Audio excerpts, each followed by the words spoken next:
तक सेशन से हम जिनवाणी पे श्रद्धा और जिनवाणी का श्रवण करके इस लॉकडाउन के पीरियड में, इस कोरोना के पीरियड में हम ये भय से दूर होके हम धर्म आराधना में, शुभ चिंतन में, शुभ आराधना में आगे बढ़ पाए। तो इसी कड़ी में आज वापस आप लोग के समक्ष एक स्पेशल प्रस्तुति हमारे सामने है, जो कि हम वापस एक और साइंस के टॉपिक को लेके आ रहे हैं, जिसमें साइंस, स्पिरिचुअलिटी एंड सुपरस्टिशन, ये आप लोगों ने हमारे पोस्टर्स में देख ही लिया होगा कि ये तीनों कितनी इंटर रिलेटेड है या फिर नहीं है, वो तो हमें इस सेशन के बाद में ही मालूम पड़ेगा। तो नमन आपके सामने वापस, क्योंकि नमन की इमेज आप लोगों को मालूम है, जब नमन आते हैं तो आप लोगों को मालूम है कि कुछ ना कुछ वैज्ञानिक तथ्य आने वाला है, कुछ ना कुछ साइंटिफिक बैकिंग के साथ हमारा सेशन होने वाला है। पर जैसा कि हमने आपको पहले भी बता दिया, विज्ञान की एक सीमा होती है, पर आध्यात्म की कोई सीमा नहीं है। विज्ञान को तो प्रूफ करना पड़ता है, बट आध्यात्म तो भीतर की चीज है, उसमें भीतर में जाने के बाद ही उसको साक्षात्कार किया जा सकता है। तो इसलिए इसको एक प्रमाण माने, इसको एक निमित्त माने, जिससे हम हमारी श्रद्धा को बढ़ा सकते हैं, क्योंकि आज का युग ही है, 21वीं सदी हमारी 21st सेंचुरी है, where we want proofs for everything. So यही प्रूफ्स को हम आपके समक्ष लाने के लिए ऐसी प्रस्तुति एवरी वीक लाने की कोशिश कर रहे हैं। तो एक छोटे से भजन से, स्तुति से स्टार्ट करेंगे और फिर सेशन की ओर आगे बढ़ेंगे। ओ गुरुदेव कृपा करो, गुण श्रेणिया चढ़ता रहूं, प्रत्येक पल में अप्रमद मुक्ति के पथ बढ़ता रहूं। लक्ष्य जो दुख मुक्ति का लवलीन चित धरता रहूं।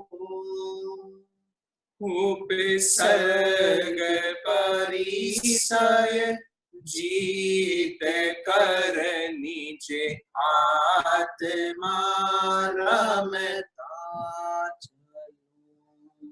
तत्व चिंतक और बहुश्रुत हे परम ध्यानी मुनि, रोम रोम में बसी है ओ गुरु आपकी छवि।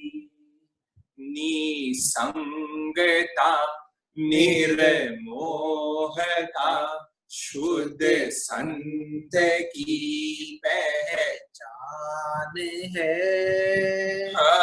पूर्ण को निपूर्ण कर दे, प्रमोद का मुझ में वास है, प्रमोद का मुझ में स्थान है। सभी को सादर जय जिनेंद्र। तो जैसा कि आप सब जानते हैं, निपुण ने आपको बता ही दिया है और आपके पोस्टर्स में टॉपिक आ गया है, साइंस, सुपरस्टिशन एंड स्पिरिचुअलिटी।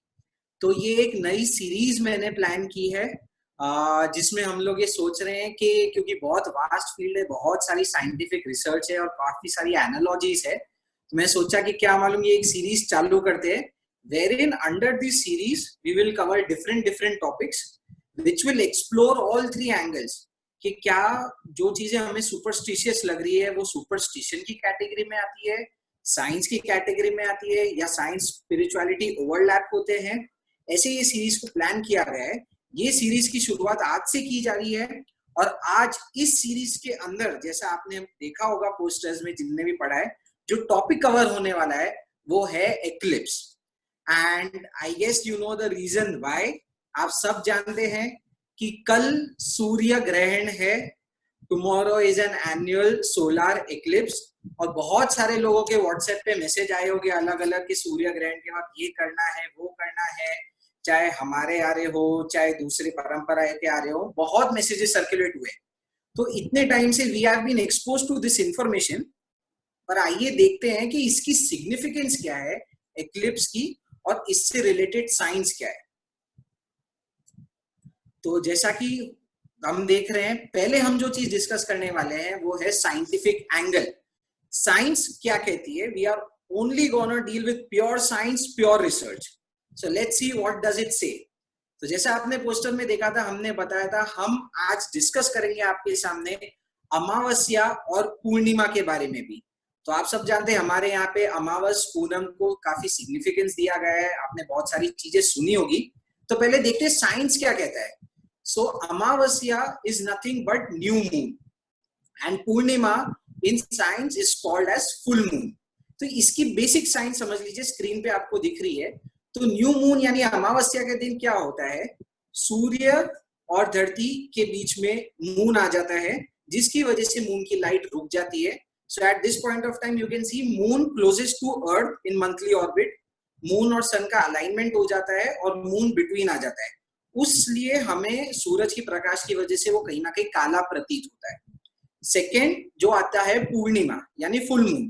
तो फुल मून आप देख पा रहे हो, न्यू मून जैसे बीच में था, full moon has turned it's angle, वो भी वापिस से क्लोज प्रॉक्सिमिटी में आ गया है अर्थ की ऑर्बिट के साथ, और वापिस से तीनों चीजें अलाइनमेंट में आ गई है। और जब ये ऐसा अलाइनमेंट होता है, जब मून बीच में नहीं है पर साइड में है, तब उसे हम फुल मून बोलते हैं, जिसे हम बोलते हैं पूनम या पूर्णिमा। अब जैसा कि आप देख पा रहे हो कि अर्थ की ऑर्बिट दिख रही है आपको साइड में, और अर्थ की ऑर्बिट थोड़ी इलोंगेट हो गई है। तो ये साइंस ये बताती है कि व्हेनेवर न्यू मून और फुल मून हैपेंस, अर्थ की ऑर्बिट यानी अर्थ की जो फील्ड है वो थोड़ी बल्ज हो जाती है, जिस वजह से हाई टाइड्स और लो टाइड्स का फिनोमेना बहुत ज्यादा हो जाता है। अब नेक्स्ट, यस, तो ये हमने देखा अमावस्या और पूर्णिमा क्या था। अब हम देखते हैं सोलर एक्लिप्स क्या है या लूनर एक्लिप्स क्या है। तो सोलर एक्लिप्स जो कल आने वाला है उसके बारे में बताया जाता है। ये घटना कब होती है, जब मून वापस से सन और अर्थ के बीच में होता है और ये तीनों परफेक्ट अलाइनमेंट में आते हैं, यानी सिंगल स्ट्रेट लाइन में आ जाते हैं। जब ये सिंगल स्ट्रेट लाइन में आ जाते हैं तो मून पूरी तरीके से सन की रोशनी को ढक देता है, जिसे हम ग्रहण बोलते हैं। उस वजह से उस सर्टेन पीरियड के लिए कालीमा छा जाती है, यानी थोड़ा ब्लैंकेट आ जाता है, थोड़ा कालापन आ जाता है। तो इससे बोला जाता है सोलार एक्लिप्स। यही जब लूनार एक्लिप्स होता है, तब मून जो ये आपको सेंटर में दिख रहा है, वो मून सेंटर में नहीं होता है, अर्थ सेंटर में आ जाती है। तो तब सन, अर्थ और मून ये सेम अलाइनमेंट हो जाता है, बस खाली मून की पोजीशन चेंज हो जाती है, तो उसे हम बोलते हैं लूनार एक्लिप्स। अब ये तो है कि अमावस्या पूनम यानी मून का क्या इंपैक्ट आ रहा है अर्थ के ऊपर। सोलर एक्लिप्स में हम देख रहे हैं टोटल सन एज वेल एज मून का क्या इंपैक्ट आ रहा है अर्थ के ऊपर। इसके अलावा ऐसे कौन से फिनोमेना है जिनका हमारी धरती के ऊपर, अर्थ के ऊपर इन्फ्लुएंस आता है।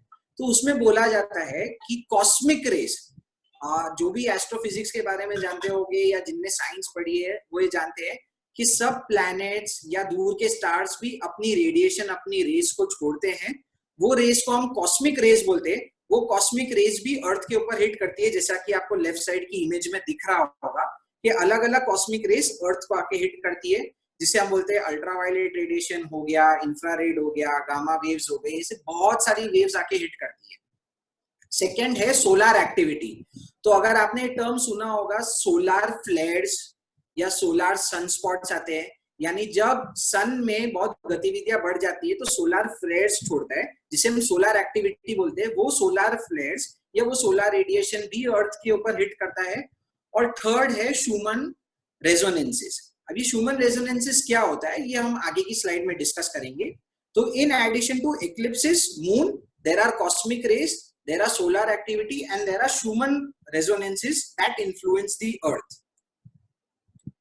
तो अब ये हुआ साइंस में कि साइंस में एक एक्सपेरिमेंट कंडक्ट किया गया, जहां पे उन्होंने देखा कि ये जो सोलर एक्टिविटी हम लोग डिस्कस कर रहे थे, ये सोलर एक्टिविटी को उन्होंने मैप किया, और साथ ही उन्होंने उस टाइम पीरियड में ह्यूमन एक्टिविटी क्या हो रही थी अर्थ के ऊपर उसकी मैपिंग की। तो ये जो मैपिंग दिख रही है वो है इंपॉर्टेंट ह्यूमन इवेंट्स के बारे में।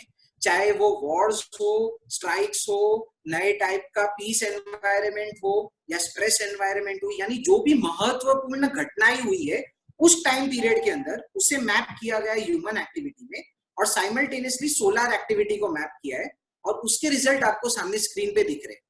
जब साइंटिस्ट ने ये एक्सपेरिमेंट कंडक्ट किए तो उन्हें एक शॉकिंग रिवोल्यूशन मिला, एक पैटर्न देखने को मिला, जैसा कि आपको स्क्रीन में दिख रहा है, that solar activity and human activity are correlated.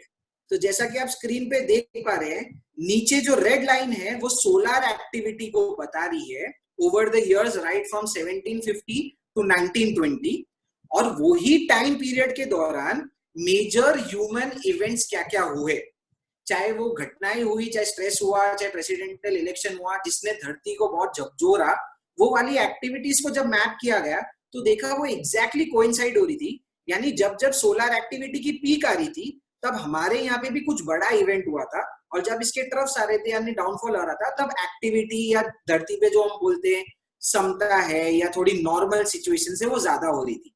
तो आप देख पा रहे स्क्रीन में कोरिलेशन था। अब ये कोरिलेशन जब निकला तो नेचुरली साइंटिस्ट अचरज हो गए, क्योंकि एक नया डेटा मिला कि solar activity is related to human activity. And what does any scientist और एनी नॉर्मल पर्सन डज, जब कोई नई चीज मालूम पड़ती है तो जो क्यूरियस सोल होते हैं वो क्या करते हैं, वो देखते हैं ये हुआ कैसे। तो नेक्स्ट क्वेश्चन आता है, how did this correlation happen, what is the reason behind it, how this process is working. तो उसमें ये पाया गया, ये आंसर का ढूंढने के लिए चले हमें वापस से हमारे पास्ट में, हमारे स्कूल टाइम में जाना पड़ेगा। तो बहुत सारे लोगों के साथ ये होगा, हमारे स्कूल डेज में साइंस में काफी एक्सपेरिमेंट्स कंडक्ट किए जाते थे, ये हमारी बुक्स में भी होगा। तो जो यंगस्टर्स है, यंग जनरेशन वाले हैं, वो काफी रिलेट कर पाएंगे। तो लेफ्ट साइड में जो आपको स्क्रीन पे दिख रहा है वो एक एक्सपेरिमेंट होता था जहाँ पे हम सब जानते हैं मैग्नेट। तो मैग्नेट का हम जानते हैं नॉर्थ और साउथ पोल होता है, और मैग्नेट किसको अट्रैक्ट करता है, आयरन पार्टिकल्स को अट्रैक्ट करता है। तो मैग्नेट का एक एक्सपेरिमेंट कंडक्ट किया गया था जो हमें स्कूल में भी कराया जाता था, कि आयरन फिलिंग्स है, वो आयरन फिलिंग्स को रखते थे हम टेबल के ऊपर या लिक्विड में रखते थे, और फिर हम मैग्नेट इंट्रोड्यूस करते थे। जैसे ही हम मैग्नेट को इंट्रोड्यूस करते थे, आपके लेफ्ट साइड में जो इमेज दिख रही है, जो यंगस्टर है, स्टूडेंट्स है, उनको तो मालूम ही होगा, पर जो हमारे साथ बड़े लोग जुड़े हुए हैं जिनको शायद एक्सपेरिमेंट नहीं कंडक्ट किए होंगे, उनके लिए मैं बता रहा हूँ, जब आप मैग्नेट को आयरन फिलिंग्स के पैटर्न में डालते हैं तब आप देखेंगे यही जो आयरन के पार्टिकल्स इधर उधर बिखरे हुए थे रैंडमली, वो ऑटोमेटिकली एक पैटर्न ले लेते हैं। ये जो पैटर्न आपको स्क्रीन पे दिख रहा है, आप देख पाएंगे ऐसा एलिप्टिकल सा पैटर्न है जो नॉर्थ और साउथ पोल पे कॉन्वर्ज हो रहा है। ये जब एक एक्सपेरिमेंट के थ्रू मालूम किया गया तब उनने ये चीज देखी कि मैग्नेटिक फील्ड होती है। तो ये जो पैटर्न हो रहा है, इसके पीछे जब साइंस ने रीजन किया तो ये समझ में आया कि जो मैग्नेट होता है वो मैग्नेट की एक मैग्नेटिक फील्ड होती है, और वो मैग्नेटिक फील्ड जो होती है वो ये पैटर्न क्रिएट करती है। तो मैग्नेट अपने साथ एक मैग्नेटिक फील्ड लेके आता है जो आपको यहाँ पे दिख रहा है। और एक और सेकेंड कॉमन एक्सपेरिमेंट होता था, वो होता था ट्यूनिंग फोक का। तो एक ट्यूनिंग फोक होता था जिसको यहाँ पे ऐसे रखा जाता था, और जब आप ट्यूनिंग फोक को, जैसे फोर्क ए दिख रहा है, अगर आप फोर्क ए को अगर आप हिट करते हो कोई भी ऑब्जेक्ट से, तो उसके अंदर जो वाइब्रेशन या रेजोनेंस होता है, वो एक और ट्यूनिंग फोक यहाँ पे रखी गई है, वो ऑटोमेटिकली वाइब्रेट होने लग जाती है। जबकि हमने इन्फ्लुएंस इसको दिया है पर ये वाइब्रेट होने लग जाता है। ये दो कॉमन एक्सपेरिमेंट्स कंडक्ट किए गए थे।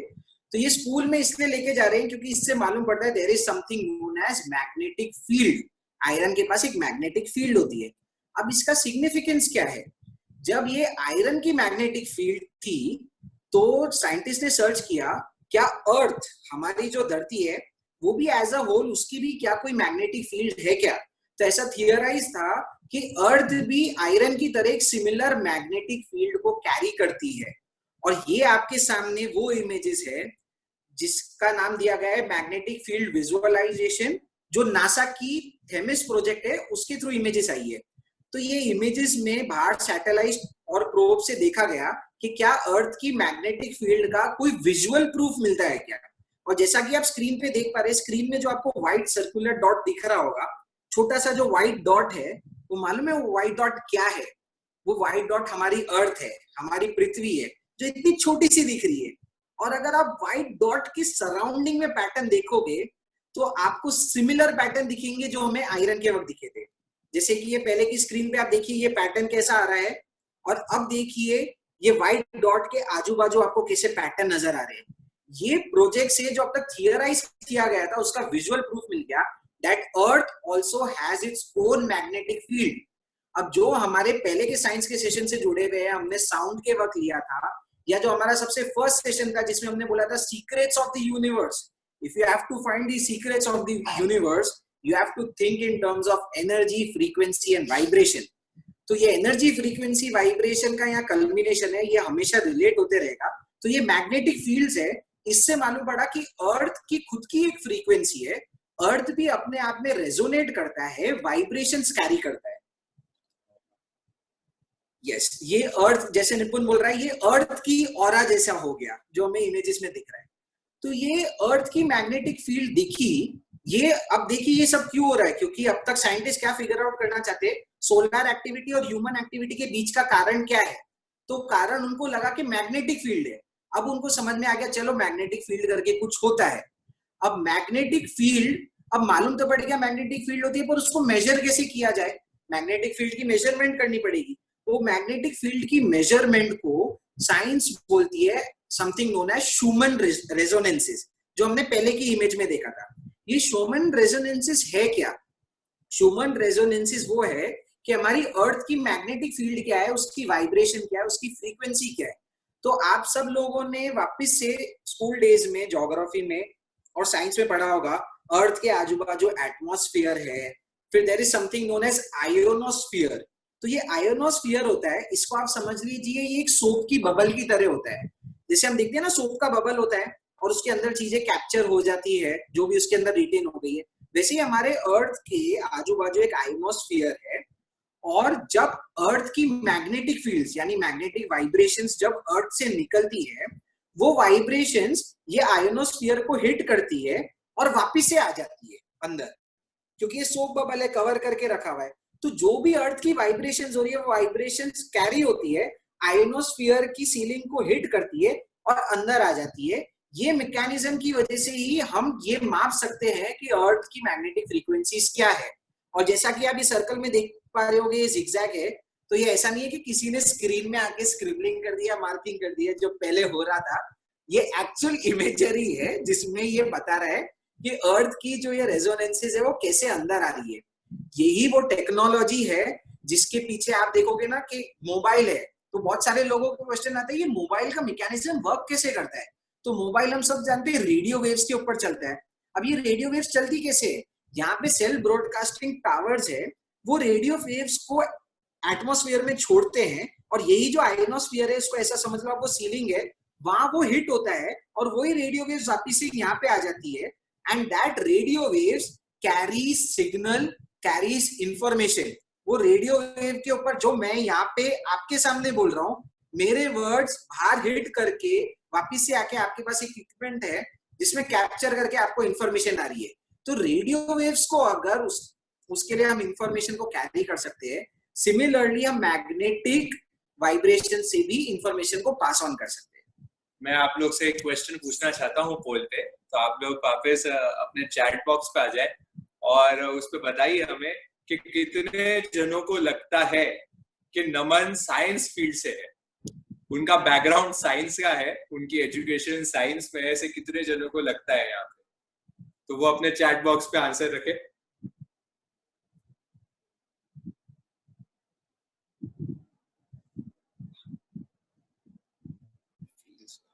ओके तो बहुत जनों के आ रहे हैं, जिनको मालूम है उनको तो मालूम है कि हाँ लोग लिख रहे हैं अभी भी। Okay let it come. Yes बहुत मतलब आई वुड से 70-80% लोगों को लगता है कि नमन साइंस बैकग्राउंड से है। बट मैं आप लोगों को यहाँ पे बता दूं स्पष्ट रूप से कि Naman is an MBA in finance from KJ Somaiya in Mumbai, and उनका दूर दूर से भी साइंस में कोई कनेक्शन नहीं रहा है।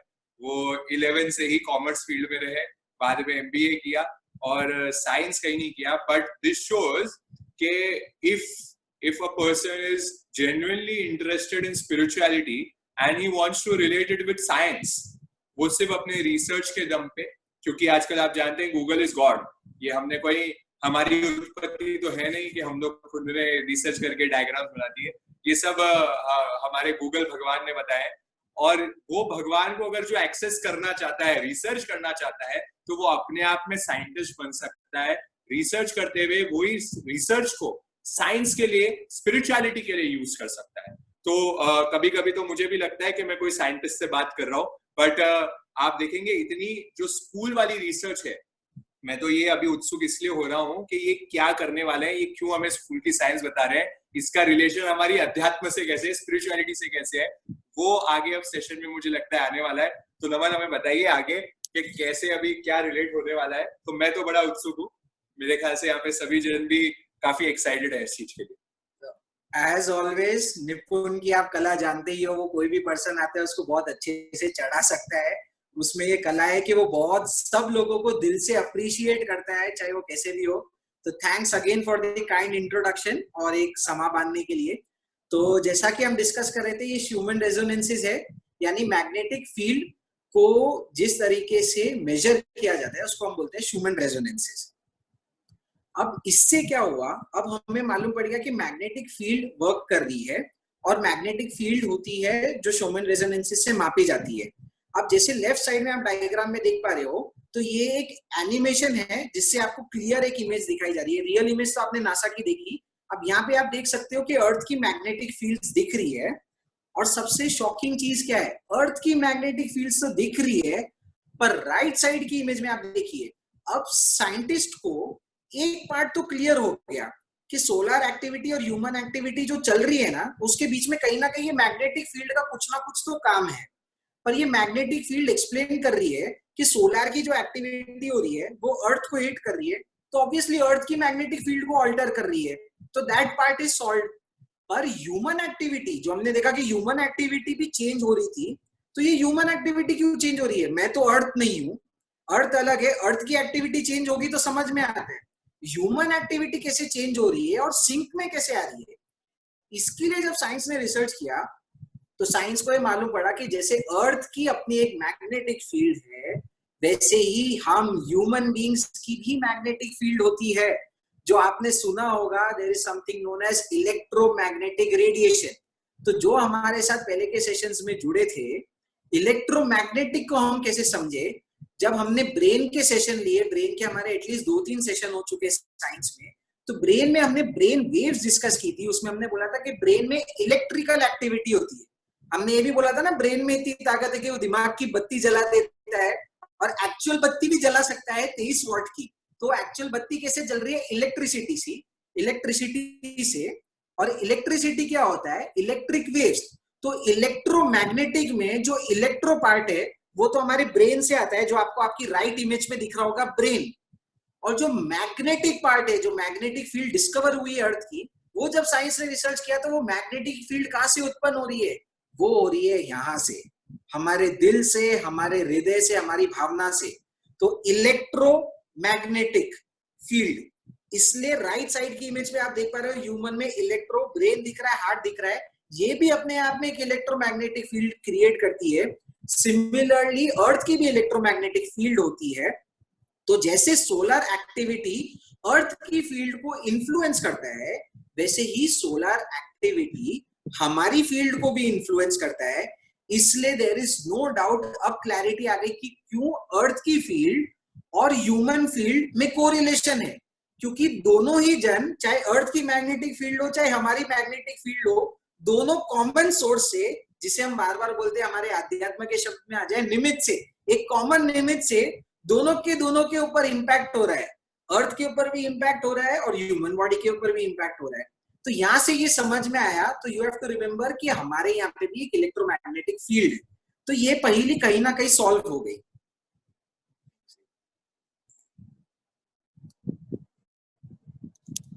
यस, तो नेक्स्ट में अब ये आ रहा है कि डिड यू नो, तो एक नया इंटरेस्टिंग फैक्ट आ रहा है। ये फैक्ट ये है, क्या आपको मालूम था कि यही जो अर्थ की मैग्नेटिक फील्ड है, ये अर्थ की मैग्नेटिक फील्ड डिट्टो सेम है हमारी ब्रेन की और हार्ट की फ्रीक्वेंसी से।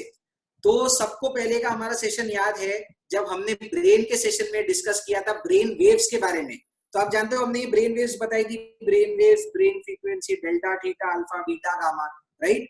तो यहाँ पे ये क्या बोल रहे हैं, अर्थ की जो मैग्नेटिक फील्ड है और जो हमारी ब्रेन की जो फ्रीक्वेंसी आती है, अर्थ की जो फ्रीक्वेंसी आती है और हमारे हार्ट वेव्स की जो फ्रीक्वेंसी आती है, वो तीनों फ्रीक्वेंसी सेम है। वो यहाँ पे ये बताया जा रहा है कि तीनों के तीनों कंजंक्शन में है, सिंक में है। तो ब्रेन वेव में जैसे आपने देख पाया, हमने ब्रेन वेव डिस्कस किया था। नेक्स्ट ये जो शूमन रेजोनेंस हम डिस्कस कर रहे थे, ये शूमन रेजोनेंस बताता है फ्रीक्वेंसी के बारे में, वाइब्रेशन के बारे में। जैसे ब्रेन वेव में आपने अलग अलग हर्ट्ज देखे थे, यहाँ पे आप शूमन की मापदंड से देख पा रहे हो कि अर्थ की मैग्नेटिक फील्ड क्या वाइब्रेशंस के ऊपर वाइब्रेट करती है, फ्रीक्वेंसी होती है। तो आपको ये देखो इंपॉर्टेंट कोरिलेशन दिखेगा।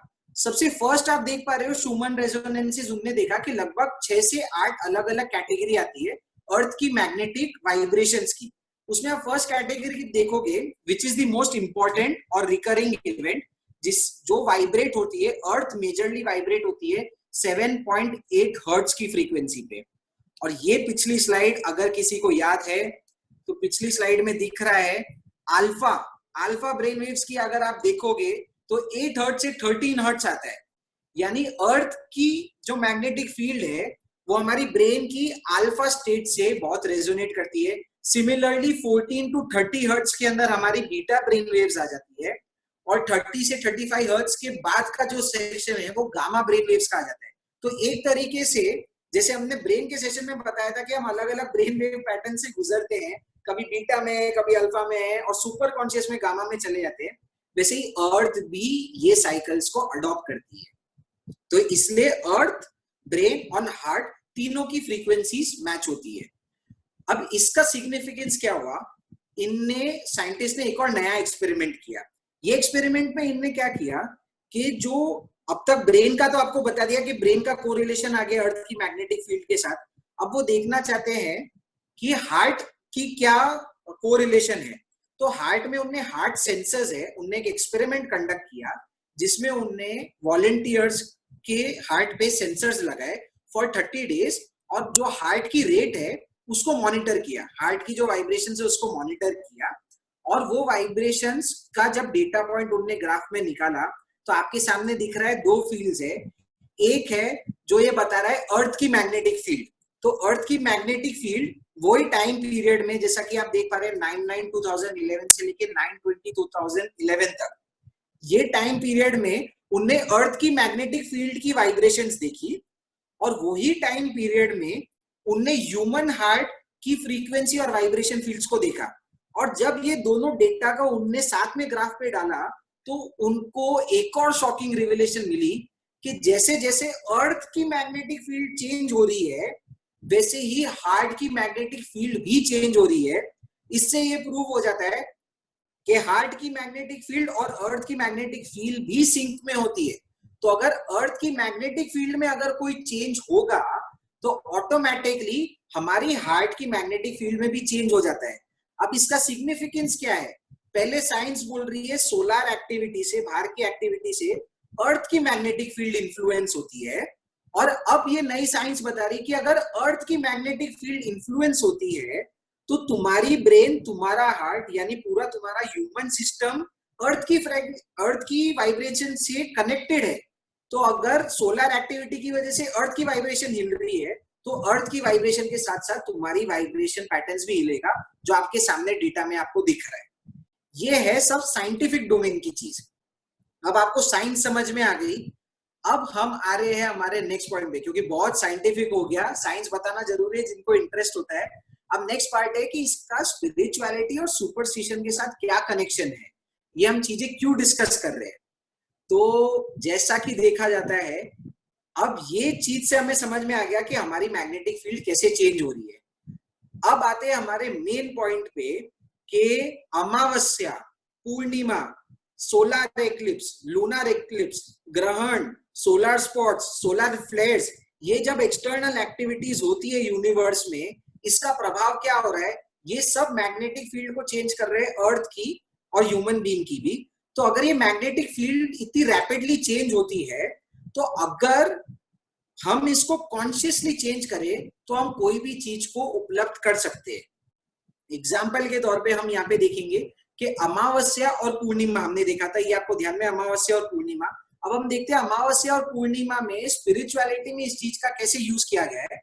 साइंस पहले देखते हैं कि साइंस क्या बोलती है इस चीज के लिए। साइंस ने बोला कि जब भी फुल मून और न्यू मून का पीरियड आता है, यानी जब भी पूर्णिमा और अमावस्या आती है, then you have a natural surge of energy, एक अपसर्ज ऑफ एनर्जी आती है, एक बर्स्ट ऑफ क्रिएटिविटी आती है। तो बहुत सारी साइंटिफिक स्टडीज ये हुई है जिसमें देखा गया है कि जितने भी मेजर क्राइम्स होते हैं या मेजर इवेंट्स होते हैं, चोरी चकारी के, क्राइम्स के, सुसाइड के, आत्महत्या के, ये कहीं ना कहीं अमावस्या और पूर्णिमा के दिन ज्यादा होते हैं as compare to other days. ये साइंस बता रही है। तो साइंस ने इसका पॉजिटिव क्या बोला, ये किस लिए हो रहा है, क्योंकि उस दिन ये अलाइनमेंट की वजह से अर्थ की मैग्नेटिक फील्ड और तुम्हारी मैग्नेटिक फील्ड बहुत हिली हुई है, तो तुम्हें एक बूस्टर मिलता है। ये बूस्टर को अगर पॉजिटिवली यूज कर लिया तो पॉजिटिव आउटकम आएगा, नेगेटिव यूज कर लिया तो नेगेटिव आउटकम आएगा। तो क्राइम रेट, सुसाइड क्यों बढ़ रहा है, जो इंसान नेगेटिव है वो नेगेटिव एक्टिविटीज को एक्सपैंड कर लेता है, और जो पॉजिटिव है वो पॉजिटिव को एक्सपैंड करता है। तो बहुत सारे साइंटिस्ट और ऑथर का एक आपको डीप सीक्रेट बता रहा हूं जो मेरी रिसर्च में आया है। जो ये साइंस को जानते हैं वो मालूम है इसको कैसे यूज करते हैं। दे नो फुल मून और न्यू मून, यानी अमावस्या और पूर्णिमा का जो दिन है वो भगवान का या यूनिवर्स का गिफ्ट समझ लो आपके लिए है। वो ये चीज को जानते हैं। उस दिन नेचुरली अगर मान लो आप पोएट हो, तो अगर आपको कोई कविता की रचना करनी है, उस दिन आपके पास एक्स्ट्रा क्रिएटिव एबिलिटी आएगी। अगर आप पेंटर हो तो नया क्रिएशन मिलेगा, अगर आप म्यूजिक कंपोजर हो तो नया म्यूजिक निकल के आएगा, अगर आप स्टोरी राइटर हो तो एक नई कहानी निकल के आएगी। यानी जो भी फील्ड अगर आप कर रहे हो उसमें एक बूस्ट मिल जाता है। तो वो लोग यूज करते हैं ये दिनों को, वो पूरी पूरी रात सोते नहीं है, और जिसकी जो भी एक्टिविटी है वो उस एक्टिविटी में डूब जाते हैं, क्योंकि उनको मालूम है जो चीज मेरे 15 दिन में नहीं होने वाली, वो ये एक दिन में मेरे को नया थॉट आ सकता है। ये तो मॉडर्न साइंस ने ऑलरेडी आपको प्रूव करके बता दिया है। अब देखते हैं हमारी जो हमेशा आता है कि हमारी स्पिरिचुअलिटी, हमारा एंशिएंट विजडम क्या कहता है। तो आप देखोगे अमावस्या और पूनम के दिन जब साइंस ने डिस्कस करके बताया था कि उस दिन हाई टाइड्स आती है, तो जिनने भी हमारा वाटर का सेशन सुना है वो ये जानते हैं कि earth is made up of 70% of water, similarly human body is also made of 70% of water. तो अगर अमावस्या और पूनम हाई टाइड लेके आ रहा है बाहर के एनवायरमेंट में, वही हाई टाइड हमारे अंदर भी तो आ रही है, वही ज्वार भाटा भी तो हमारे अंदर आ रहा है, और वही ज्वार भाटा को साइंस बोल रही है you get an upsurge of energy, एक एक्स्ट्रा एनर्जी मिल जाती है। एक्स्ट्रा एनर्जी क्या है, आपकी वाटर फील्ड अंदर की राइज कर रही है, हमारे कण कण में पानी का कंपोनेंट है वो राइज करता है, तो आपको एनर्जी मिलती है, इसलिए वो एनर्जी का बूस्ट मिलता है। अब मैं यहाँ पे जितने पार्टिसिपेंट्स है सबके लिए क्वेश्चन है, और खासकर हमारे पुराने वाले जो लोग हैं जो हमसे थोड़े से एल्डर जनरेशन है वो इसका आंसर दे पाएंगे। तो मेरा आप सबसे क्वेश्चन है, मैं जानना चाहता हूँ कि पुराने टाइम में हमारी जो मंथली हॉलीडे हुआ करती थी वो कब हुआ करती थी। तो कृपया चैट बॉक्स में इसका आंसर दे कि पहले के टाइम में हमारे यहाँ पे हॉलीडे का दिन कौन सा हुआ करता था। तो हमारे पापा मम्मी, हमारी एल्डर जनरेशन या यंगर जनरेशन भी अवेयर है, तो प्लीज इसका आंसर दीजिए।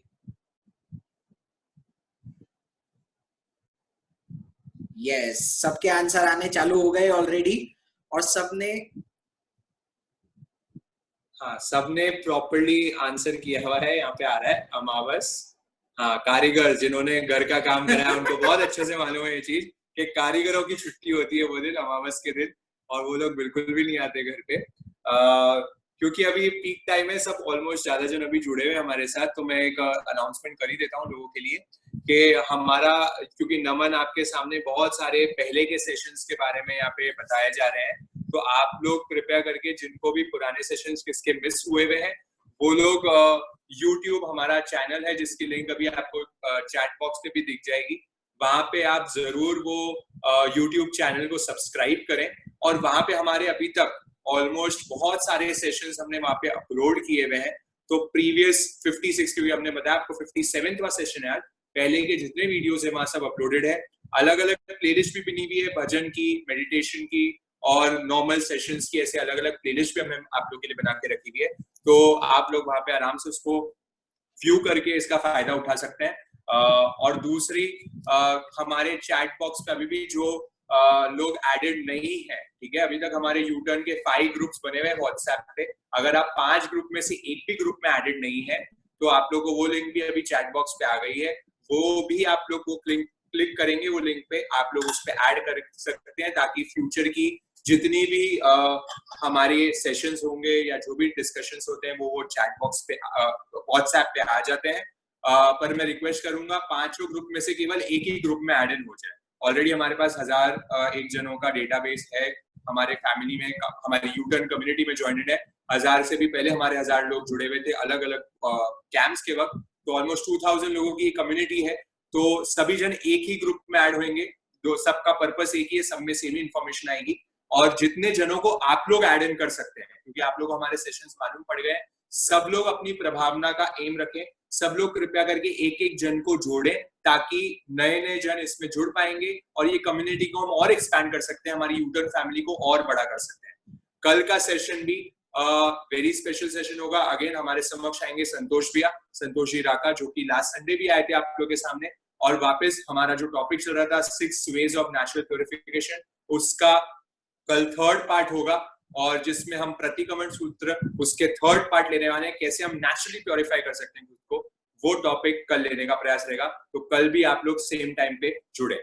तो अब हम आगे चलते हैं, ये साइंस और अमावस और पूनम की कैसे हमारे धर्म में भी है, कैसे पूर्णिमा और अमावस को हमारे धर्म में भी इतना सिग्निफिकेंस दिया हुआ है, वो नमन अब आपको बताने वाले हैं।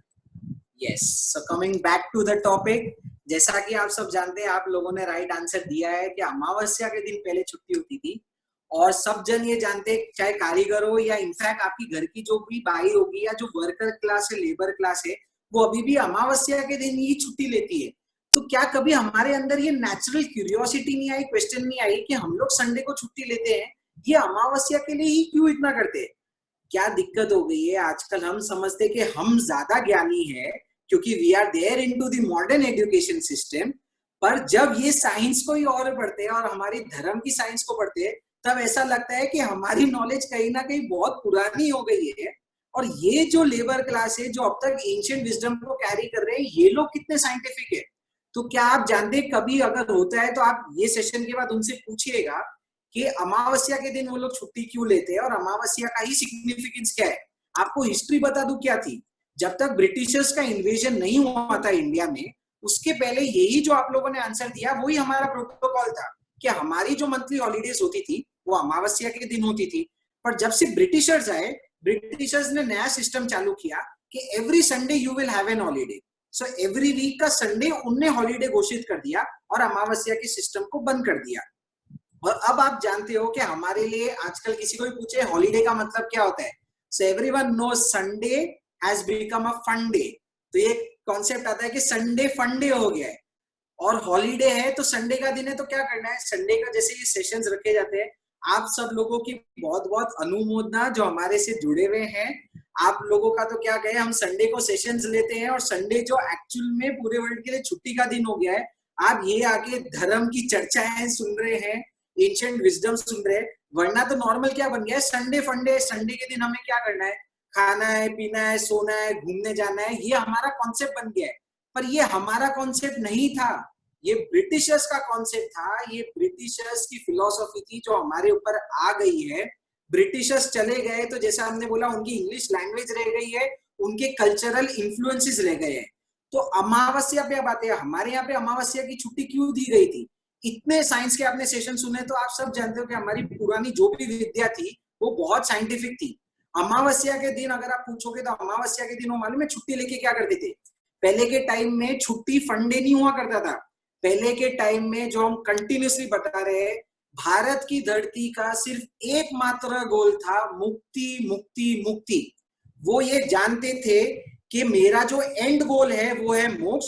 मेरे को संसार में रहना पड़ रहा है, मैं अभी दीक्षा नहीं ले पा रहा हूं, मैं अभी साधु सन्यासी नहीं बन पा रहा हूं, इसलिए मैं गृहस्थ हूं। पर गृहस्थ में रहते हुए भी अगर मैं मेरी मटीरियल एक्टिविटीज कर रहा हूं तो मेरे को महीने में 2-3 दिन ऐसे चाहिए जब ये मटीरियल एक्टिविटी से हट के मैं इनर एक्टिविटीज में आ जाऊं, मैं धर्म साधना में आ जाऊं। तो उन्होंने कॉन्शियसली अमावस्या का दिन चूज किया था। अमावस्या के दिन वो हमारी तरह संडे को जाके छुट्टी नहीं करते थे, रेस्टोरेंट में खाना नहीं खाते थे, मूवीज नहीं देखते थे, घूमने फिरने नहीं जाते थे। हमारे जितने पुराने लोग हैं वो अमावस्या के दिन अगर आप बुजुर्गों को पूछोगे, उनके यहाँ पे नियम था, जिनके घर में सामायिक पौषधशाला बनी है वो करते थे, जो जिनके यहाँ पे मंदिर का सिस्टम है वो मंदिर में जाके साधना करते थे, घर पे भी साधना नहीं करते थे, मंदिर में जाते थे, भजन करते थे, साधना करते थे, तपस्या करते थे, मंत्र साधना करते थे, कुछ भी धार्मिक एक्टिविटी करते थे, क्योंकि वो जानते थे कि मेरे महीने के 27-28 दिन तो मेरी आजीविका के लिए यानी मेरी मटेरियल वेलबींग के लिए जा रहा है, पर अल्टीमेटली गोल तो स्पिरिचुअल वेलबींग का है। मैं मेरे शरीर को तो पोषण दे रहा हूं, पर मेरी आत्मा का क्या, मेरी आत्मा की पोषण का क्या? वो आत्मा की पोषण के लिए ये अमावस्या का दिन चूज किया गया था। और अब ये साइंस से मालूम पड़ रहा है कि वो अमावस्या का दिन क्यों चूज किया गया, क्योंकि वो अमावस्या के दिन it is a nature's gift to you. उस दिन एक्स्ट्रा एनर्जी है, अगर वो एक्स्ट्रा एनर्जी के वक्त अगर आप भोग में लग जाओगे, अगर आप संसार के कार्य में लग जाओगे, 5 इंद्रियों के विषय में लग जाओगे, तो बहुत कर्म बंधन होगे। और इसके विपरीत अगर आप धर्म साधना में लग जाओगे तो आपकी धर्म साधना भी निकल के आएगी। तो इतना ब्यूटीफुल कोरिलेशन था जो हम भूल चुके हैं इस चीज के बारे में।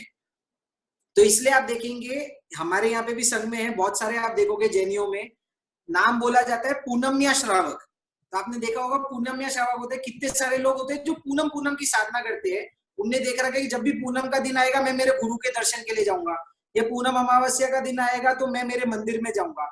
ये साधना की जाती थी जब तक अभी भी पौषध किया जाता है, पक्की पक्की प्रतिक्रमण किया जाता है, सबके पीछे लॉजिक यही है। तो अब आपको क्लियर हो गया अमावस्या और पूनम का। अगर आपको धर्म नहीं समझना है तो धर्म को भी छोड़ दो, साइंस की बात समझ लो। साइंस बोल रहा है आपको क्रिएटिविटी चाहिए, म्यूजिक करना है, आर्ट्स करना है, कुछ करना है, आप वो करो। और अगर आप उसको नेगेटिव चीजों में चले जाओगे तो आपकी क्राइम रेट, सुसाइडल टेंडेंसीज बढ़ जाएगी। The entire thing is go away from the negative side and get linked with your positive side. अब देखते हैं लूनर और सोलर इक्लिप्स, यानी कल का जो दिन है, ग्रहण के जो दिन है, ये ग्रहण के दिन का सिग्निफिकेंस क्या होता है।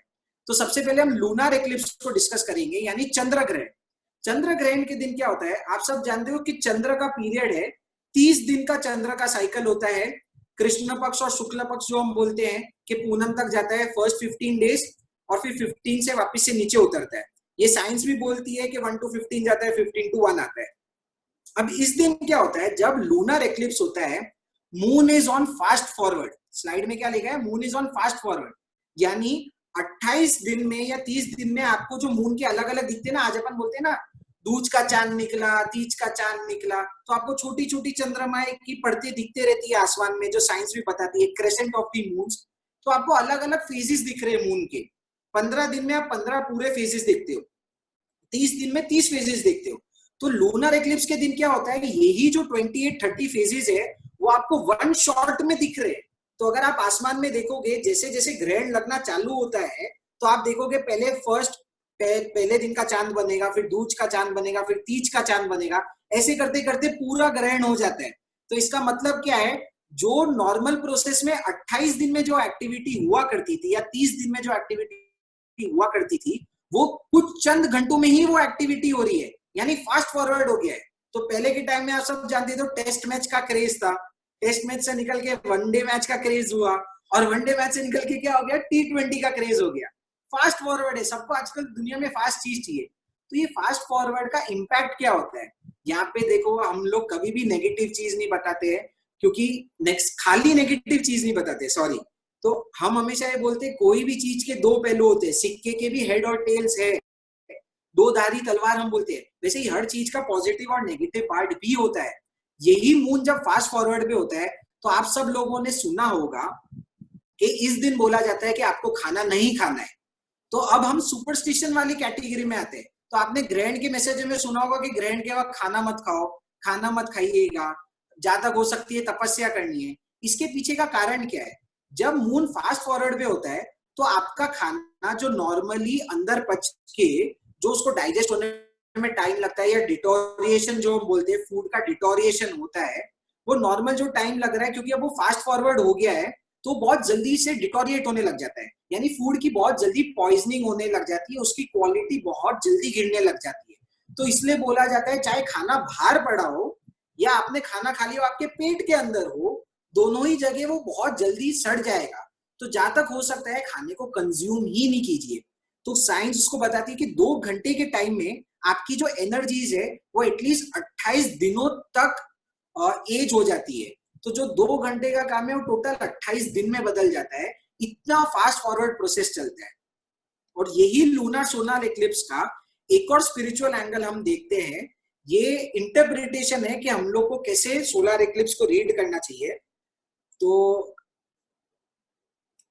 जैसा कि आप ये स्लाइड पे देख पा रहे हैं, हमने दिखाया था सन, मून और अर्थ। तो हमारे एंशिएंट शास्त्रों में आता है, हर का सिग्निफिकेंस दिया जाता है। तो हमारे यहाँ पे सूर्य को आत्मा बताया गया है, मून को मन बताया गया है, और जो हमारा शरीर है यानी अर्थ है, अर्थ को शरीर बताया गया है।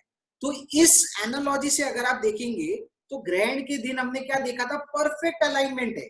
यानी जो हम इंग्लिश में भी बोलते हैं ना, माइंड बॉडी एंड सोल, यही जो हम हमारे धर्म में बोलते हैं शरीर, मन और आत्मा, चाहे आप इसे बोल लो सन, मून और अर्थ, ये तीनों परफेक्ट लाइन में आते हैं, परफेक्ट अलाइनमेंट में आते हैं, परफेक्ट सिंक्रोनिसिटी में आते हैं। इसका मतलब क्या है, जब ये तीनों एक में खोए हुए हैं, उस दिन आप कोई भी चीज करोगे वो बहुत इजीली स्ट्रेट और फास्ट रूप में हो सकती है। तो ये एक और सिग्निफिकेंस है सोलर इक्लिप्स का, क्योंकि एनर्जी सब स्ट्रेट अलाइंड है। तो you connect with the universal energies, और उस दिन आप कोई भी चीज अकम्प्लिश करना चाहोगे तो बहुत कहीं ना कहीं इजीली हो जाती है। इसका एक और सेकंड सिग्निफिकेंस है जो हम आगे डिस्कस करेंगे। अब हम आते हैं स्पिरिचुअलिटी का। आपने एंगल देख लिया तो आपको समझ में आ गया होगा अमावस्या और पूनम के पीछे धर्म का लॉजिक क्या है, और जो हमारी सोलर इक्लिप्सिस ग्रहण है उसके पीछे लॉजिक क्या है। सुपरस्टिशन की कैटेगरी में हमने डाला था कि यही जो हम खाने का डिस्कस कर रहे थे। तो मेरे को याद है आज से साल 2 साल पहले, अभी तो क्या, क्योंकि कोरोना का माहौल चल रहा है, बहुत दूसरी एक्टिविटीज है ना, तो इंटरनेट सोशल मीडिया पे इसका अब तक इतना बवाल नहीं हुआ है। मेरे को जहां तक ध्यान है लास्ट ईयर इसका बहुत बवाल हुआ था। तो कैसे हुआ था, जब ग्रहण का टाइम आया था और जो ये मैसेजेस आते हैं ना हमारे पास कि ग्रहण के वक्त खाना मत खाओ, खाना जहर बन जाएगा, और हमारे मैसेज में लिखा हुआ था कि अगर ग्रहण के वक्त अगर आपने खाना खा लिया तो आप मर भी सकते हो क्योंकि वो जहर बन जाता है। इसके विरोध में ऑनलाइन पे बहुत प्रदर्शन हुआ था, जहाँ पे जो हमारे जैसे यंगस्टर्स है जो खुद को बहुत नॉलेजेबल समझते हैं, वो मालूम है क्या करते थे, वो ऑनलाइन पे जानबूझ के डालते थे, ये देखो ग्रहण का टाइम चल रहा है, मैंने अभी खाना बनाया, मैंने अभी खाना खा भी लिया, और देख लो मैं अभी तक तंदुरुस्त हूँ, मेरे को कुछ भी फर्क नहीं पड़ा है। तो वो लोग इसके अपोज में उतर गए थे। ये सब है ना, ये सब ढोंगी बाबा होते हैं, ये सब जो होते हैं आसाराम बापू टाइप लोग होते हैं, जो पहले दिखते हैं बहुत के धार्मिक है और अंदर से उनके कर्म कांड निकल के आते हैं। तो बोले अपन को इन चीजों में उलझने का नहीं। तो इसको बहुत रिवोल्ट हुआ था, पर वो ये कहीं ना कहीं साइंस मिस कर रहे थे। दिक्कत क्या होती है, सुपरस्टिशन का अगर आप लिटरल डेफिनेशन समझोगे तो सुपरस्टिशन क्या होता है, when you talk anything without lack of knowledge, perception and experience, तो वो सुपरस्टिशन बन जाता है, यानी अंधश्रद्धा बन जाता है। पर अगर उसके पीछे की अगर आपको साइंस मालूम हो, लॉजिक हो, तो वो सुपरस्टिशन नहीं रहता है, वो अंधश्रद्धा नहीं होती है, वो एक्चुअल श्रद्धा में कन्वर्ट हो जाती है। तो जो मैं ये नहीं बोल रहा हूँ उनने जो एक्सपेरिमेंट कंडक्ट किया वो रॉन्ग था। एक्चुअल में एक्सपेरिमेंट में अगर आप खाना खा लोगे ना तो आप महीने नहीं मान लो, जैसा कि आपके व्हाट्सएप फॉरवर्ड में लिखा हुआ आता होगा। पर क्या होता है, एक और इम्पोर्टेंट पॉइंट आपको यहाँ पे बताऊंगा, हमारे ऋषि मुनियों की देन है कि वो लोग कितने एडवांस थे। आप सब जानते हो नई फील्ड निकली है बहुत रिसेंट में साइंस की, जिसको 100-200 साल ही हुए, साइकोलॉजी, ह्यूमन साइकोलॉजी। तो ह्यूमन साइकोलॉजी के जो ओरिजिनल मास्टर्स थे ना, वो हमारे ऋषि मुनि थे। वो जानते थे ह्यूमन साइकोलॉजी वर्क कैसे करती है। पुराने टाइम में देखो, आप जानते हो, मेरे को ये सिर्फ ग्रहण या अमावस्या का लॉजिक आपको समझाने के लिए लगभग कितना टाइम हो गया है निपुण? 1 घंटा, पौन घंटा हो चुका है, और एटलीस्ट अभी मेरे पास 15-20 आधे घंटे का मटेरियल और होगा। सिर्फ ये एक इतना सा कॉन्सेप्ट समझाने के लिए 1.5 घंटे का टाइम चले जाता है। तो पहले लोगों ने देखा कि धर्म की तो इतनी सारी चीजें हैं, अगर मैं एक एक जो मेरे पास आते रहेगा, श्रावक आ गया या नॉर्मल लोग आ गए, अगर ऋषि मुनि सबको लॉजिक समझाते रहे तो उनका तो पूरा जीवन काल ही निकल जाएगा, सिर्फ समझाने में और समझने में निकल जाएगा, एक्सपीरियंस तो हो ही नहीं पाएगा। तो उनने देखा कि सबसे बेस्ट तरीका क्या होता है, उनने ह्यूमन साइकोलॉजी को स्टडी किया। ह्यूमन साइकोलॉजी भारतीय संस्कृति में क्या थी, भारतीय संस्कृति सबसे ज्यादा प्रभावित किससे है, आज की तारीख में भी किससे सबसे ज्यादा प्रभावित है, धर्म से है। कि कहीं पे भी धर्म का नाम ले लो और कहीं पे भी धर्म के नाम पे कुछ ना कुछ डर को एसोसिएट कर दो, यानी फियर, कोई भी फियर को एसोसिएट कर दो और उसको धर्म से लिंक कर दो, तो लोग ऑटोमेटिकली फॉलो करने लग जाएंगे। तो उन्होंने क्या किया, वो जानते थे कि अमावस्या, पूर्णम और ग्रहण के दिन बहुत अच्छे दिन है, यूनिवर्सल एनर्जी मिल रही है, यूनिवर्सल गिफ्ट है। वो गिफ्ट को अगर मैं चाहूं कि सब लोग एक साथ फॉलो करें, तो मेरे को उसके आजू बाजू एक फियर क्रिएट कर देना चाहिए। तो उन लोगों ने फियर क्या क्रिएट किया, अगर आप उस दिन खाना खाओगे तो खाना जहर बन जाएगा, आप मर भी सकते हो। अगर आप उस दिन बाहर चले जाओगे घर से, उसकी एनर्जीज आपके स्किन में बहुत डिजीजेस लेके आ सकती है। तो ये फियर डाल दिया गया, पर वो फियर अच्छे कॉज के लिए था, क्योंकि वो फियर की वजह से एक प्रैक्टिस बनी जो हर इंसान बाय डिफॉल्ट फॉलो करने लग गया। पर पहले के ऋषि मुनि सिर्फ फियर नहीं करते थे, ये हमारा मिस इंटरप्रिटेशन हो गया है। वो फियर को लॉजिक के साथ सपोर्ट करते थे, पर ये पीढ़ी दर पीढ़ी जो धर्म का पास ऑन होना था, उसमें हमारे पास कल्चर तो आ गया, यानी हमारे पास जो हम बोलते हैं ना कर्म कांड है, वो कर्म कांड तो आ गए, पर कर्म कांड का लॉजिक नहीं मिला। अगर हम हमारे पापा मम्मी को पूछते हैं कि ग्रहण के दिन ऐसा क्यों नहीं करना चाहिए, समय क्यों करनी चाहिए, मेरे को अष्टमी चौदस के दिन क्यों लिलोतरी नहीं खानी चाहिए, मेरे को पर्यूषण के दिन ही क्यों साधना करनी चाहिए, संवत्सरी के दिन ही क्यों उपवास करना चाहिए, हम जब उनको ऐसे क्वेश्चन पूछते हैं तो उनका आंसर क्या आता है, भैया हमको नहीं मालूम, हमारे पूर्वजों ने कहा, तेरे दादा दादी ने कहा, तेरे नाना नानी ने कहा, तो हम लोग भी कर रहे हैं। तो वो लोगों ने ब्लाइंडली इस चीज को फॉलो किया, कहीं ना कहीं लॉजिक मिस आउट हो गया। पर इसका मतलब ये नहीं है कि ये चीजें लॉजिकल नहीं थी, ये सब चीजें लॉजिकल थी, और ये लॉजिक आपके सामने दिख रहा है। अब ये लॉजिक कैसा है मैं आपको बताऊंगा। डेथ, तो अभी आपको लग रहा था कि सुपरस्टिशन है, ये डेथ भी अगर अपेक्षा से, हमने बहुत बार डिस्कस किया है कि जैनिज्म के 3 फंडामेंटल्स क्या है। हम बोलते हैं जैनिज्म के 3 फंडामेंटल्स होते हैं 3 A's, जिसमें हम बताते हैं अहिंसा, अपरिग्रह, और तीसरा सबसे इंपॉर्टेंट जो पार्ट है, जो हमारे जैनिज्म की देन है, भगवान की देन है, वो है अनेकांतवाद। अनेकांतवाद क्या कहता है, कोई भी पहलू को समझने के लिए सिर्फ एक पहलू नहीं होता है, all truth are multi perspective truth. हर कोई टॉपिक किसी के लिए एक अपेक्षा से सत्य हो सकता है, एक अपेक्षा से झूठ हो सकता है। तो यही जो डेथ का आपको दिख रहा है कि डेथ झूठी है, मैंने खाना खा लिया और मैं मरने नहीं वाला हूं तो मेरी डेथ नहीं हुई है, ये एक अपेक्षा से हम लोग राइट है कि हम लोग फिजिकली डाई नहीं कर रहे हैं। पर दूसरी अपेक्षा क्या है, जो येलो में बोल्ड मार्क में आ रहा है आपके सामने, उस लाइन को पढ़िए, if you eat food you will die, ये बोला गया था। पर यहाँ मृत्यु किसको बोला जा रहा है, मृत्यु बोला जा रहा है आपके परसेप्शन को, जो हम बोलते हैं ना शुद्ध दर्शन होना चाहिए, राइट विजन होनी चाहिए, राइट क्लैरिटी होनी चाहिए। तो हमारे यहाँ पे बताते हैं जब साधना करते हैं तो हमको दर्शनावर्णीय कर्म के उदय को कम करना है। जितना जितना मेरा मिथ्या दर्शन क्लियर होगा, उतना उतना सम्यक दर्शन आएगा। उसको इंग्लिश में बोलते हैं परसेप्शन। जिस भी इंसान का परसेप्शन क्लियर है ना, उसको सब चीजें क्लियर कट दिखाई देती है, परसेप्शन के ऊपर आवरण नहीं होना चाहिए। तो ये साइंस के वक्त देखा गया कि अगर अमावस्या पूर्णम ग्रहण के दिन अगर आप खाना खाते हो, ये खाना खाने की वजह से आपकी जो ये परसेप्शन की एबिलिटी है, यानी आपकी जो साधकता है, जो हम बोल चुके ना लेशिया है, ऑरा है, ओज है, ये परसेप्शन है, विजन है, ये परसेप्शन विजन कहीं ना कहीं कम होने लग जाता है, यानी मरने लग जाता है। तो अगर आपने इल एक्टिविटीज की तो आपकी डेथ किसकी हो रही है, डेथ आपकी साधकता की हो रही है। फिजिकल बॉडी डाई नहीं कर रही है, आपकी स्पिरिचुअल बॉडी, आपकी एनर्जी बॉडी डाई कर रही है। तो एक तरीके से डेथ है वो भी राइट है, डेथ हो रही है हमारी साधना की। तो यहाँ जितने पॉइंट्स हम लोग डिस्कस कर रहे हैं, देखो यहाँ जितने लोग आए सब जानते हैं साधना के लिए आए हैं। तो ये जितने हम साइंसेस डिस्कस कर रहे हैं ना, ये सिर्फ उन लोगों के लिए है जो साधना में आगे बढ़ना चाहते हैं, जो हमारी स्पिरिचुअल प्रोग्रेस में जाना चाहते हैं।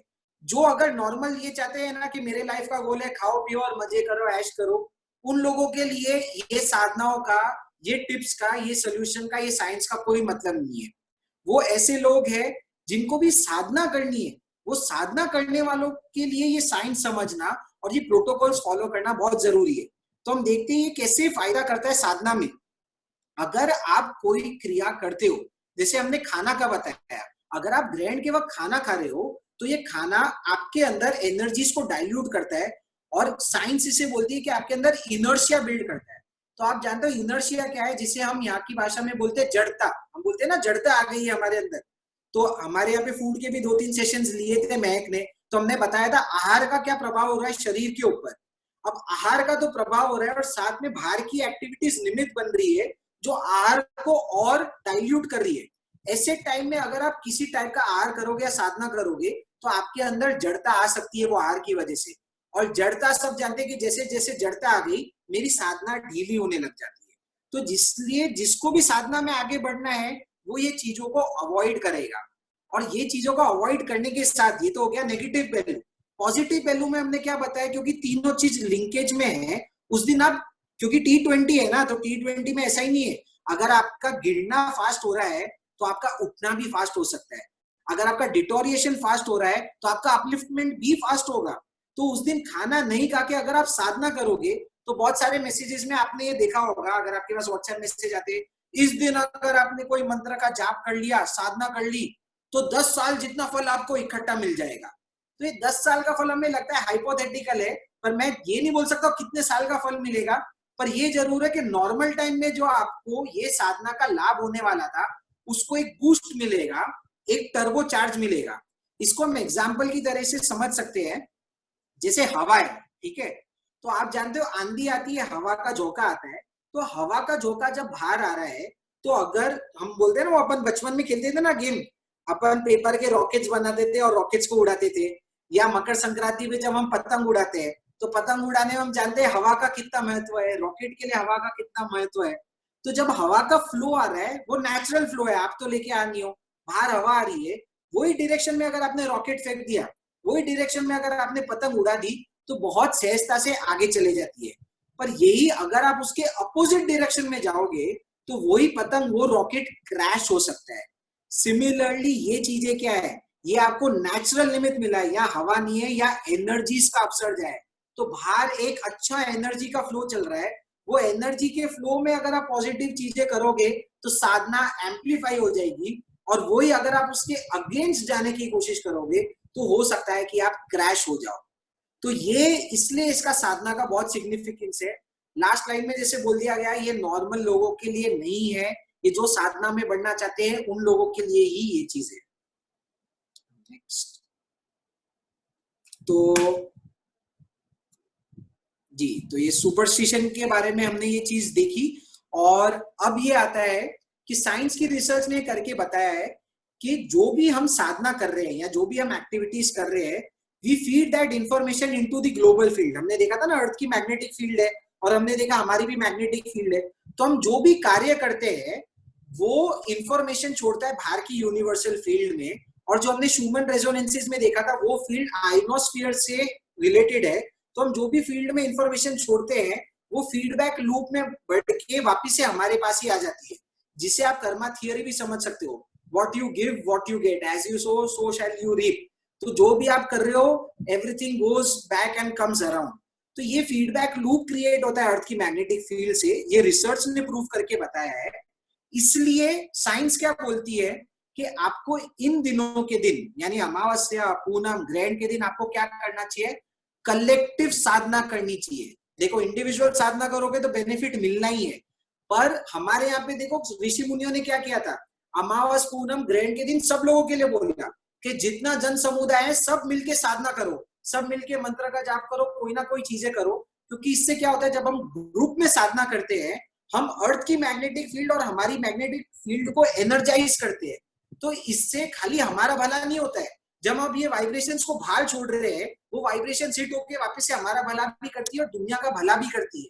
तो therefore it creates a self reinforcing field, एक इमोशनल एनर्जी क्रिएट हो जाती है। तो इसलिए कलेक्टिव साधना इस टाइम पे करना बहुत जरूरी है। इसलिए आप लोग ने देखा होगा कि हमारे धर्म में भी एक प्रकार का कर्म बताया गया जिसे हम कह देते हैं सामुदायिक कर्म, और हम कहते हैं कि हम ग्रुप्स में, है ना, हम ग्रुप्स में, जैसे हम मूवीज साथ में देखते हैं, हम ग्रुप्स में बहुत सारे अनुमोदना के काम करते हैं, इससे हम जो कर्म बांधते हैं वो कहते थे सामुदायिक कर्म बांध देते हैं। और ये कर्म इतने ज्यादा रूप में आजकल की दुनिया में हम बांध रहे हैं क्योंकि हम एक साथ बहुत सारे पाप क्रिया करते हैं। फॉर एग्जाम्पल, अगर हम क्रिकेट मैच देख रहे हैं तो बहुत सारे जन एक साथ देखते हैं, और इसलिए आप लोग ने एग्जाम्पल्स ये देखे होंगे कि एक फ्लाइट क्रैश हो गई और जिसमें बहुत सारे लोगों की एक साथ डेथ हो गई, या फिर फॉर एग्जाम्पल ट्रेन का एक्सीडेंट हो गया, गाड़ी में कोई जा रहा है एक्सीडेंट हो गया, बहुत सारे लोगों की एक साथ डेथ होगी। ये कहीं ना कहीं वो सामुदायिक कर्म का उदय होता है, जो कि जिसकी वजह से उस पर्सन की मृत्यु होती है, या सभी के साथ में वो कर्म उदय में आके उनका कोई ना कोई परेशानी का रूप लेते हैं।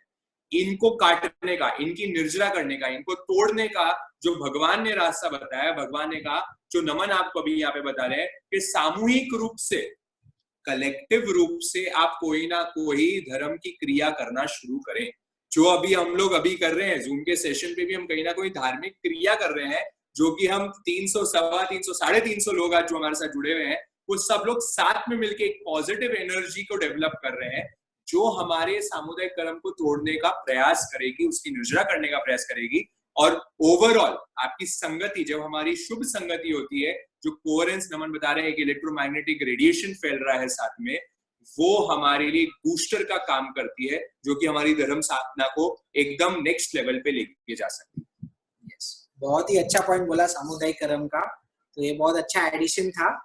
और अब आपने साइंस भी समझ ली है, स्पिरिचुअलिटी भी समझ ली है, सुपरस्टिशंस के बारे में भी काफी क्लैरिटी आ गई होगी। अब मेन चीज है कि इसको इम्प्लीमेंट कैसे करना है, जो हम हमारे हर सेशंस में अब तक आ रहे हैं कि ज्ञान से काम नहीं चलेगा, ज्ञान को आचरण में लेके आना है। Knowledge has to turn into implementation, knowledge has to come into experience, और जब नॉलेज एक्सपीरियंस में आती है तभी वो विजडम बनती है।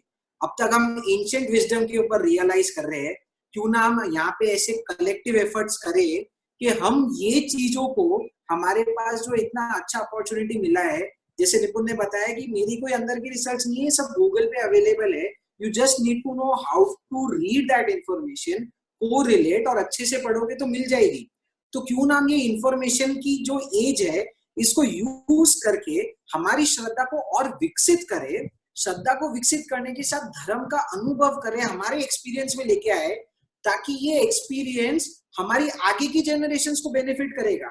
जो हमारे साथ यहाँ पे जो लोग जुड़े हुए, अगर वो ये धर्म के ज्ञान को अनुभव में लेके आएंगे और उनको अच्छा लगेगा, तो वो आपके बच्चों को, आपके परिवार को शेयर कर पाओगे, तभी तो वो फ्यूचर का विजडम बनेगा। हमारे पूर्वजों ने ये एक्सपीरियंस किया था और इसलिए उन्होंने कल्चर्स डेवलप किए जो हमें आज की तारीख में बेनिफिट कर रहे हैं। तो क्या हमारा कोई कर्तव्य नहीं है? हमारा भी कर्तव्य बनता है कि हम भी आगे की जनरेशन को कुछ देके जाए। उन्होंने उनके टाइप में किया था, आज आप जानते हो काल का अलग प्रभाव आ गया है। तो जैसे प्रतिक्रमण में भी आपने संतोष भैया का सेशन देखा होगा, हम भी बोलते हैं कि पहले के टाइम में हमारे यहाँ पे लिखे गए हैं कि अहिंसा का जो प्राणातिपात का व्रत बताया, प्राणातिपात में आपने बोला कि गधे के ऊपर भार दिया हो, यानी जानवरों के ऊपर आपने भार दिया हो। तो संतोष भैया ने क्या बोला था, आजकल कौन सा हम जानवरों का उपयोग करते हैं, कौन सा उनके ऊपर भार देते हैं। तो मॉडर्न टाइम्स में आपको प्राणातिपात की डेफिनेशन चेंज करनी पड़ेगी। उनने बोला आजकल के टाइम में इंटरनेट पे बैठना, इंटरनेट का दुरुपयोग करना, मोबाइल का दुरुपयोग करना, बहुत सारी नई नई चीजें आ गई है। जैसे निपुण ने आहार संज्ञा के वक्त बताया था, हम लोग आहार खाना बनाते हैं, उसके व्हाट्सएप पे स्टेटस डालते हैं, लोगों की आहार संज्ञा को जनरेट करते हैं। So in modern times we have to change this definition. तो ये चीजें कब आएगी, हम मॉडर्न नॉलेज को लें, एक्सपीरियंस करें और हमारे नए कल्चर, हमारी नई प्रैक्टिसेस बनाए, ताकि फ्यूचर की जनरेशन बेनिफिट करेगी। हो सकता है आज से 50 साल बाद, 100 साल बाद की जो जनरेशन है, वो हमारी ये रिसर्च, हमारी साधना, हमारे इनपुट्स पे गर्व महसूस करेगी कि हमारे पूर्वजों ने हमारे लिए विजडम छोड़ के गए थे, उनके यहाँ से समझ के। तो हमारा भी दायित्व बनता है। तो अब हम देखते हैं हमारे लिए थिंग्स टू डू क्या है।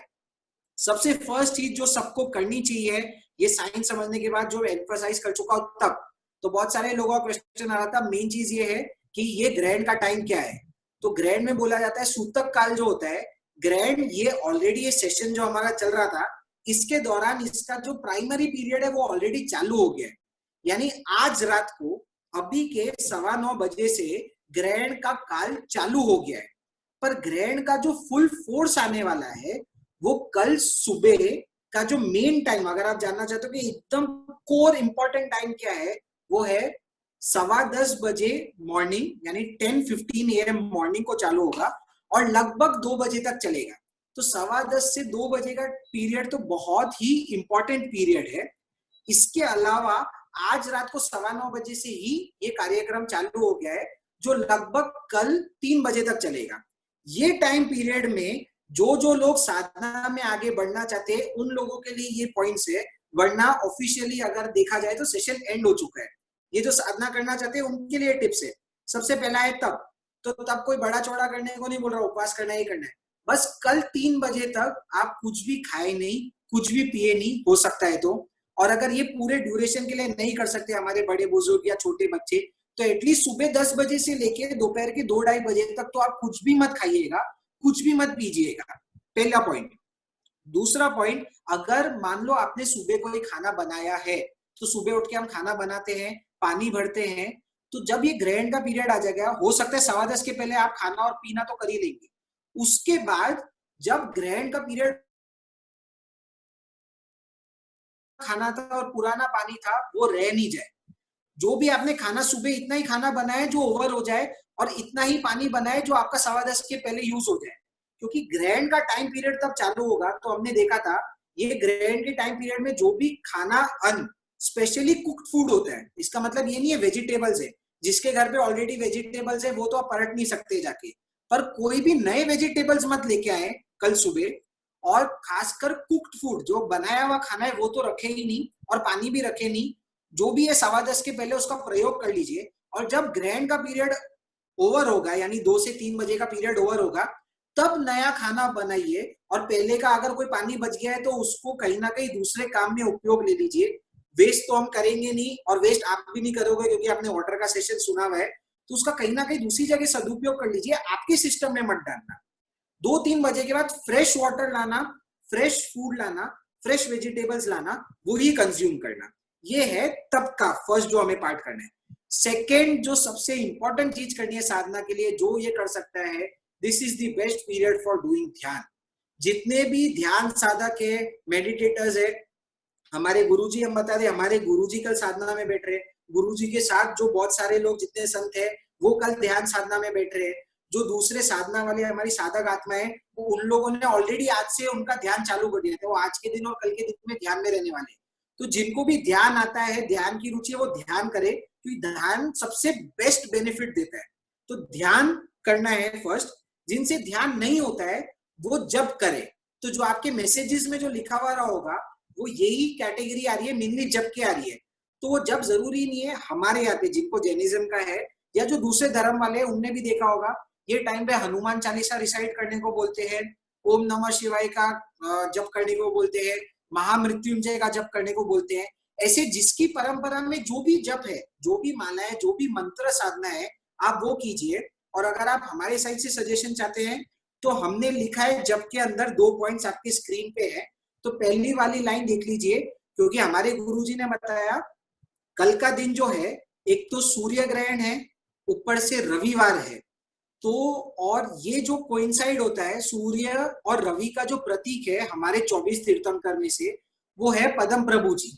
तो पद्म प्रभु जी को सूर्य का और रविवार का प्रतीक माना जाता है। तो इसलिए उन्होंने माला बताई कि अगर किसी को मंत्र जाप करना है तो उनको ये स्क्रीन पे लिखा है, ओम रीम श्रीम नमः पद्म प्रभवे मम ग्रह शांति कुरु कुरु स्वाहा। इसका आप जितना जाप कर सकते, कंटिन्यूस जाप कर सकते हैं 10:15 से 2 बजे के बीच में, तो करें। और सामूहिक रूप में करें। जो हमने बताया कि जितना सामूहिक रूप में घर में होगा, आप घर में बैठे हो, कलेक्टिव एनर्जीज आएगी तो बहुत अच्छा है, वरना जिसको भी साधना में करना है वो ये करे।